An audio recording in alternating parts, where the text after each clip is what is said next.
warahmatullahi wabarakatuh.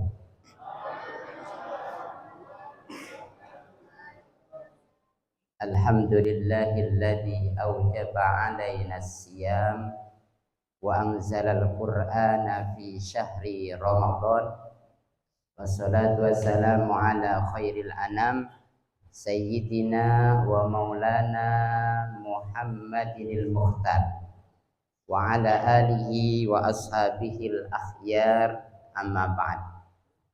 Hadratal mukarramin yang kami hormati dan yang kami muliakan, Bapak Rektor YN Ternate dan para wakil rektor, Pak Karu, para dekan, wakil dekan dan seluruh pimpinan pejabat yang ada di lingkungan YN Ternate, serta para dosen, guru-guru saya yang ada di sini, para asatidz, mahasiswa, santri ma'had yang mudah-mudahan mendapatkan rahmat Allah Subhanahu wa ta'ala di bulan yang penuh berkah dan rahmat ini. Amin ya rabbal alamin. Alhamdulillah, sore ini kita ditakdirkan oleh Allah untuk bisa bermuajahah, bertemu, berkumpul di laboratorium spiritual YN Ternate. Mudah-mudahan perkumpulan kita, pertemuan kita membawa keberkahan dalam diri kita, keluarga kita, kampus kita, dan lingkungan sekitar kita. Amin ya rabbal alamin. Kita bersyukur Allah masih memberikan kita kekuatan, kemampuan untuk menjalankan ibadah puasa sampai di hari yang ke berapa ini ya? 19 ya. Atau ada yang hari yang ke-20. Bahkan di Taliabu ada yang hari 22.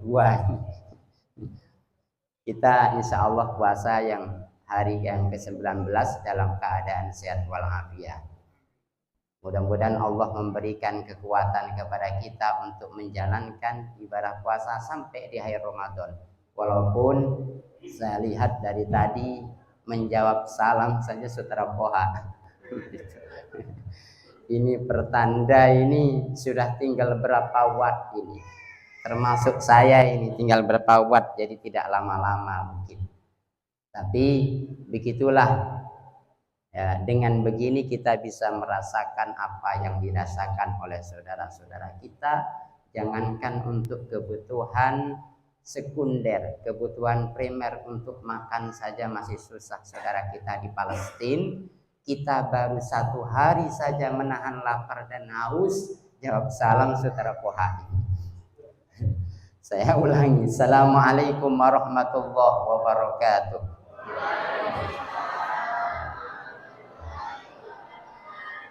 Guru-guru saya yang saya hormati, teman-teman dosen Civitas Akademika, salah satu titik kelemahan dosen itu kalau disuruh bicara tausiah tentang keagamaan di depan para dosen, itu jurus-jurusnya itu habis semuanya. Saya pernah mengelola jadwal khotib masjid bersama Ustadz Irfan. Paling susah baru kita ini ingin dapat ilmunya para senior. Paling susah kita menjadwalkan senior untuk khutbah Jum'ah di masjid kampus ini. Ternyata saya pelajari itu. Ternyata titik lemahnya itu di situ. Ini kalau di luar ini Pak Karo ini, kita ini kayak singa podium. Di kampus lain cerita sudah. Termasuk saya ini baku paksa ini sebenarnya ini. Baku paksa. Kanan kiri saya ada guru saya, mau bicara tafsir ada ahlinya. Ada guru besar, ada doktor. Mau bicara hukum syariat ada ahlinya. Mau bicara komunikasi ada ahlinya. Baru saya masih sebatas MAG, Magister Alam Gaib. Tapi mudah-mudahan ini tidak mengurangi silaturahim kita. Saya niatkan untuk belajar, mudah-mudahan ada paling tidak manfaat untuk diri saya sendiri. Lebih baik saya salah di sini di rumah sendiri daripada salah di rumah orang. Itu prinsipnya. Para hadirin soimin dan soimat yang dimuliakan Allah Subhanahu wa ta'ala. Orang yang berpuasa itu kalau boleh saya analogikan ibarat seekor ulat. Tahu ulat ya? Ulat itu hewan yang menjijikkan, mohon maaf, dan membahayakan.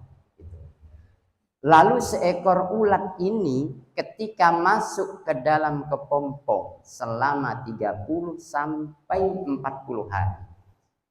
Dia menahan lapar, menahan haus, menahan nafsunya. Ketika lulus dan masih hidup selama 40 hari, seekor ulat ini akan keluar menjelma menjadi seekor kupu-kupu yang indah. Sama seperti kita. Sebelum masuk Ramadan, kita itu ibarat hewan ulat yang menjijikkan karena banyak dosa, apalagi saya. Tapi ketika kita bersemedi menahan makan, haus, nafsu segala macam selama Ramadan, maka diharapkan kita keluar dari kepompong Ramadan menjadi sebagaimana seekor kupu-kupu yang indah, menawan, dan dia bisa memberikan manfaat di mana yang dihasilkan. Itulah tujuan utama la'allakum tattaqun. Semoga kita semuanya mencapai predikat ketakwaan kita yang lebih tinggi di hadapan Allah Subhanahu wa taala. Coba kita berpikir di alam bawah sadar kita. Kita semuanya kalau sekarang menanamkan keyakinan bahwa ini adalah puasa kita yang terakhir. Ini adalah puasa kita yang terakhir. Coba tanamkan ini dalam pikiran kita. Sehingga puasa tahun depan mungkin kita tidak bertemu lagi. Kita hari ini bisa tertawa, bisa tersenyum. Tidak ada jaminan tahun depan kita akan bertemu kembali dengan puasa Ramadan, dengan bulan Ramadan. Ya, persoalan ajal ya apa-apa, bapak-bapak duluan, saya belakangan ya bapak. Ya, umur seseorang itu kan tidak jauh dari para nabinya Pak Karu. Kalau saya umur 43 masih lama, 20 tahun lagi. Kalau Pak Karu umur berapa? 55 selampu kuning. Ini enggak apa-apa, sudah saya mengalah, enggak apa-apa. Mudah-mudahan orang-orang tua kita, pimpinan kita diberikan umur yang panjang oleh Allah Subhanahu wa taala. Dan mudah-mudahan puasa kita, Ramadan kita di tahun ini betul-betul membawa perubahan dalam diri kita, lingkungan kita, termasuk kampus kita. Terlebih tadi MC menyebutkan peringatan nuzul Quran. Ini lagi-lagi tema yang sangat berat bagi saya ini. Mau bilang apa? Biar materi sudah dipersiapkan, jurusnya itu akan hilang kalau saya di depan Bu Dr. Faimah. Hilang sudah mau bicara apa ini. Suatu ketika para hadirin, Allah berfirman kepada Nabi Musa alaihissalam, "Ya Musa, inni a'taitu nuraini." Wahai Musa, saya akan berikan dua cahaya li ummati Muhammadin, kepada umat Muhammad, kaila yadurruhum dzulmatani, yang dua cahaya ini akan menerangi dua alam kegelapan yang akan dan pasti kita lalui, yang akan dan pasti disinggahi oleh seluruh umat manusia. Lalu Musa bertanya, "Ya Rabb, man nurani?"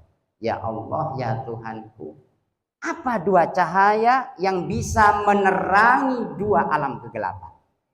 Lalu Allah menjawab, "Wahai Musa, ketahuilah dua cahaya itu adalah nurul Ramadan wa nurul Quran." Cahaya Ramadan dan cahaya Al-Quran. Wa magdzul matani ya Rabb. Lalu dua alam kegelapan apa yang akan dan pasti dilalui oleh umat manusia, termasuk saya dan kita semuanya? Allah menjawab, faqala dzulmatul qabri wa dzulmatu yaumil qiyamah. Kegelapan di alam kubur dan kegelapan di hari kiamat. Mudah-mudahan Allah terangi kita. Syaratnya kita harus dekat dengan Al-Quran. Syaratnya puasa kita, Al-Quran yang kita baca, bisa menjadi mercusuar di alam kubur kita. Kalau Al-Quran kita baca. Kalau tidak kita baca, biar sudah MTHI, sudah sarjana magister ahli tafsir, tapi tidak pernah baca Quran, tidak pernah mengkaji Al-Quran, sama saja. Gitu. Jadi ini adalah momentum siapapun kita, apapun latar belakang kita, harus menjadikan bulan Ramadan sebagai momentum untuk mendekatkan kembali hubungan kita dengan Al-Quran. Supaya apa? Supaya Al-Quran yang kita baca, yang kita kaji, yang kita pahami, yang kita hafal, itu menjadi cahaya kita. Dan salah satu yang menjadi syafaat nanti di yaumil qiyamah adalah Al-Quran. Iqra'ul Quran, sebuah hadis yang diriwayatkan oleh Imam Muslim. Rasulullah bersabda, Iqra'ul Quran, bacalah Al-Quran. Fa innahu ya'ti yaumal qiyamah. Karena Al-Quran nanti di hari kiamat akan datang, akan cari syafi'an li ashabi. Cari orang yang ketika di dunia tidak bisa jauh dengan Al-Quran. Cari orang yang setiap bulan Ramadan selalu mengisi setiap waktunya dengan Al-Quran.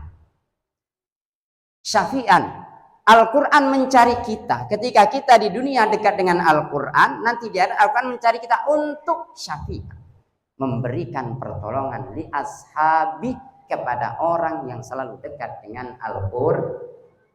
Pertanyaannya, santri Mahat sudah hatam berapa kali di hari 19?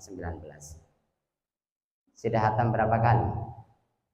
1 kali. Alhamdulillah, para dosen belum tentu kalau ditanya ini sudah hafal 1 kali atau belum, ini belum tentu. Jadi kalau kalian jawab 1 kali, ya alhamdulillah. Mudah-mudahan kita semuanya terbangun spirit kita untuk mempelajari, membaca Al-Quran minimal di bulan suci Ramadan. Para jamaah hadirin yang dimuliakan Allah Subhanahu wa Ta'ala. Yang kedua, harapan kita semuanya, harapan seluruh keluarga besar ya Internatif, momentum seperti ini membangun kebersamaan, kekompakan di antara kita semuanya. Bahwa kita adalah satu atap, kita satu keluarga yang harus saling menguatkan dalam bangunan itu. Nah, mungkin sedikit masuk ke situ. Saya sebenarnya nggak mau ngomong ke sini karena Pak Karu maksa, mau bagaimana lagi. Ada satu ayat, penggalan ayat di dalam Al-Quran surah Al-Baqarah ayat 249 kalau tidak salah. Penggalan ayat itu berbunyi, kam min fi'atin qalilatin ghalabat fi'atan katsiratan biidznillah. Berapa banyak kelompok kecil, ya. Berapa banyak organisasi yang kecil, kelompok kecil, tidak banyak orang, tapi terorganisir, mereka bisa mengalahkan kelompok besar yang tidak terorganisir. Artinya apa? Walaupun ayat ini bercerita narasi siakul kalam sebelumnya itu tentang Raja Tolut disusul Raja Jalut itu, tapi minimal kalau dalam fuad itu ada kaedah rumus yang berbunyi al-ibratu bi umumil lafzi la bi khususis sabab. Kira-kira begitu. Artinya apa? Kalau kita ingin bermartabat, kalau kita ingin berintegritas, kalau kita ingin kuat, harus terorganisir, harus terintegrasi. Iran itu kan kecil sekarang. Kenapa berani menghadapi negara superpower? Amerika, tambah lagi Israel lagi. Coba bayang, kecil Iran itu, diembargo beberapa tahun. Kenapa mereka berani menjaga harkat kedaulatan martabat negaranya? Karena terorganisir. Begitupun juga dengan kita.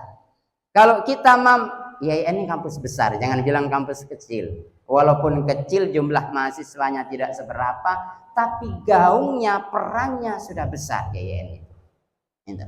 Walaupun jumlahnya tidak seberapa dibandingkan dengan kampus-kampus negeri lain misalnya, tapi kita harus merasa besar.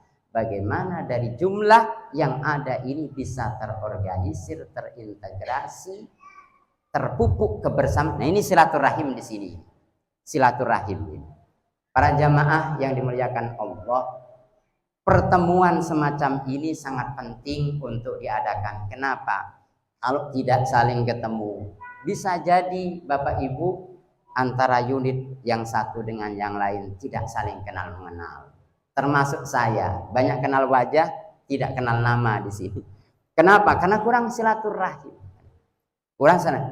Sebuah lembaga apapun, organisasi apapun itu kuat kalau silaturahimnya ini sering. Kenapa? Karena dari silaturahim itu akan muncul konsep 3T. Kalau boleh saya istilahkan. Yang pertama ta'aruf. Dan ini nilai-nilai Al-Quran. Ta'aruf. Dengan duduk bersama seperti ini, kita saling kenal mengenal. Gitu. Kita saling, kemudian setelah saling mengenal, namanya, tempatnya, di unit apa, dosen apa, dan seterusnya, baru akan muncul at-tafahum, saling memahami.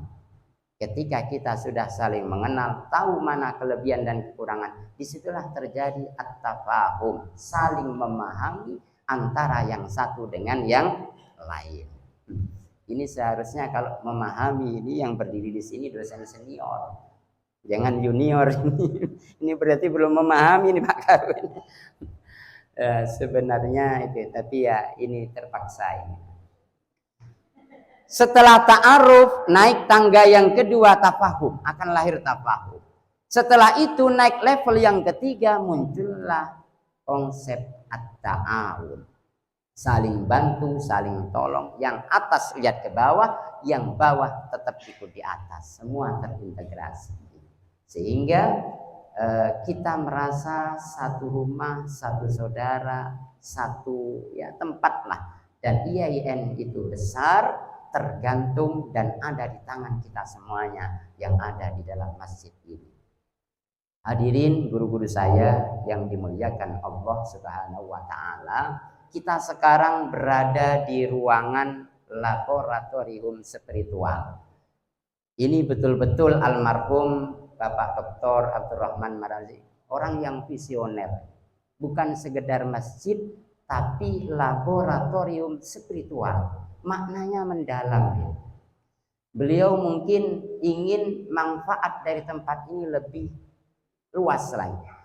Karena sadar atau tidak sadar Bapak Ibu, IAIN ini akan menjadi tempat lembaga pusat kajian Islam di Maluku Utara. Maka jangan kaget ketika kita sosialisasi pengabdian di Halmahera, dorang tara kenal tong dosen apa di situ. Pasti masyarakat akan panggil kita ustadz, ustadz, ustadz, ustadzah. Padahal di sini guru belum tentu guru agama kan. Artinya apa? Image masyarakat itu ketika mendengar nama IAIN, di situ tertanam berarti ini pasti tahu agama. Walaupun tidak sepenuhnya begitu. Ini tanggung jawab moral. Bagaimana menjadikan kampus IAIN ini sebagai pusat kajian Islam di Provinsi Maluku Utara dan di Indonesia Timur. Itu harapan kita dan harapan masyarakat Maluku Utara. Maka bagaimana IAIN ini mampu berperan untuk mengembangkan SDM, sumber daya yang ada di dalam, baik mahasiswa maupun semuanya. Tentunya SDM yang berkarakter. Harus beda SDM IAIN dengan UNHER. Harus beda IAIN dengan UMU atau dengan kampus-kampus lain. Harus mempunyai al-mazaya wal khosois. Maka harapan saya pribadi, IAIN ini mampu menumbuh kembangkan generasi-generasi yang memiliki kecerdasan yang kompleks. Baik kecerdasan intelektual, kecerdasan emosional, maupun kecerdasan spiritual. Bapak Ibu, guru-guru saya yang dimuliakan Allah Subhanahu wa taala. Sekarang yang terlupakan yang ketiga ini. Kita berlomba-lomba membangun mutu akademik, menciptakan kualitas intelektual, keilmuan dan lain sebagainya. Kita lupa yang lain.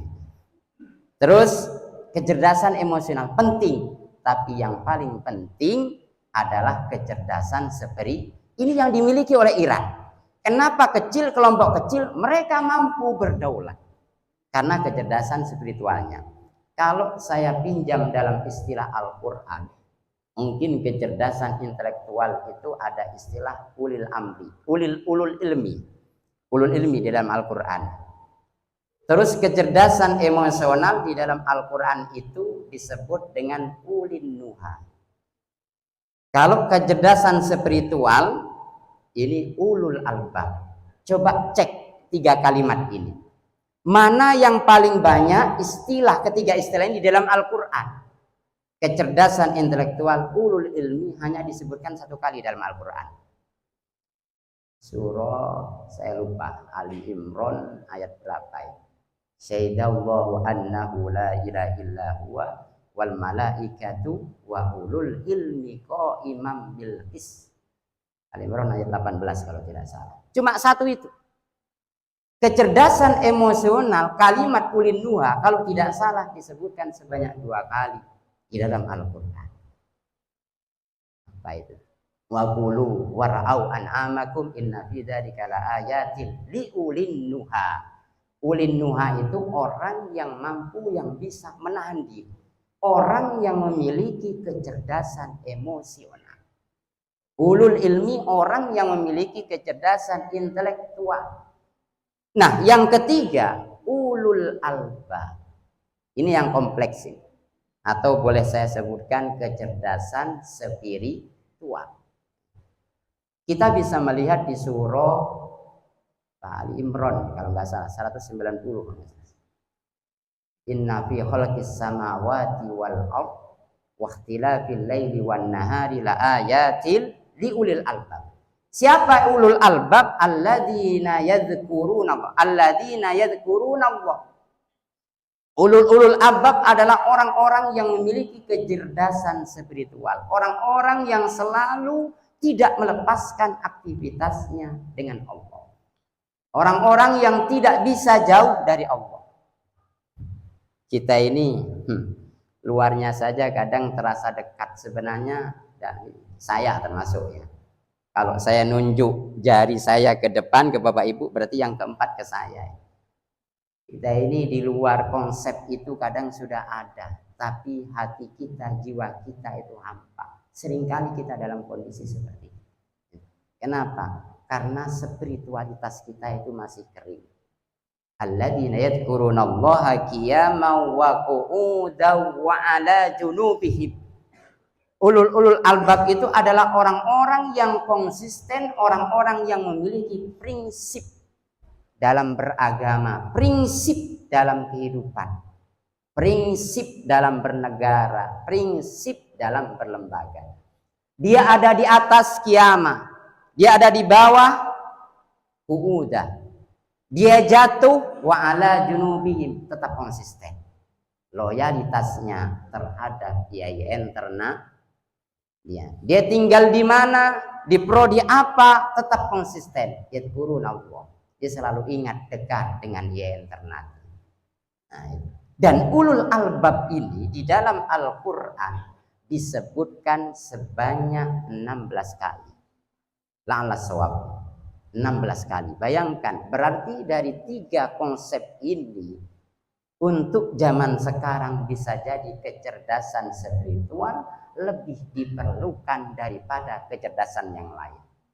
Bapak Ibu yang dimuliakan Allah, siapapun kita, apapun ahli yang kita miliki, yang kita kuasai, sekarang ada makhluk yang bernama apa itu? AI. Apa itu? Kecerdasan buatan. Mau hafal hadis berapa sekarang? Mau hafal ilmu berapa? Mau cabang ilmu berapa yang kita kuasai? Dengan teknologi kalah, nggak ada apa-apanya. Itu kecerdasan intelektual. Tapi semaju-majunya, seberkembang-kembangnya dunia teknologi, di situ tidak ada ruang untuk menciptakan kecerdasan spiritual. Karena itu persoalan kadang ya kita sendiri generasi sekarang para mahasiswa ini dimudahkan dengan adanya teknologi dan membuat mereka itu semakin malas belajar. Untuk apa belajar? Tinggal klik, semua informasi akan didapat dalam hitungan detik. Mereka semacam kurang yakin, mungkin termasuk kita, termasuk saya. Dengan adanya perkembangan AI yang luar biasa ini dalam berbagai sektor, kita itu semakin minder hidup, kadang begitu. Padahal 14 tahun, 14 abad yang lalu Allah sudah meyakinkan kita. Walaqad karramna bani Adam wa hamalnahum fil barri wal bahri wa razaqnahum minat thayyibat wa faddalnahum ala katsirin mimman khalaqna tafdila. Kita tidak perlu risau bagaimanapun perkembangan zaman, teknologi, budaya, Allah telah memberikan potensi kepada manusia termasuk kita. Wa faddalnahum ala katsirin mimman khalaqna tafdila. Allah memberikan kita otak, akal, kemampuan berpikir, insting yang tidak Allah berikan pada makhluk-makhluk yang lain, siapapun itu. Ini yang harus menjadikan kita itu bangga sebagai orang, sebagai hamba Allah, sebagai umat Islam. Tinggal bagaimana kita mengimplementasikan nilai-nilai ayat Al-Quran dalam kehidupan kita sehari-hari. Di rumah kita, di kampus kita, di mana kita berada. Bapak Ibu yang dimuliakan Allah Subhanahu wa Ta'ala, barangkali tidak panjang yang bisa saya sampaikan. Mudah-mudahan sedikit ini nanti bisa dikoreksi kalau ada yang salah. Ya, mohon maaf yang sebesar-besarnya, dan kita semuanya berharap mudah-mudahan melalui iftar jama'i ini membawa keberkahan, meningkatkan kebersamaan, persaudaraan di antara kita semuanya dengan berkah di bulan suci, dan mudah-mudahan Allah senantiasa memberikan kita kesehatan lahir dan batin sehingga kita keluar Ramadan mendapatkan hadiah itqun minan nar dari Allah Subhanahu wa Ta'ala. Walakum minkum wallahul muwaffiq ila aqwamit thoriq. Wassalamualaikum warahmatullahi wabarakatuh.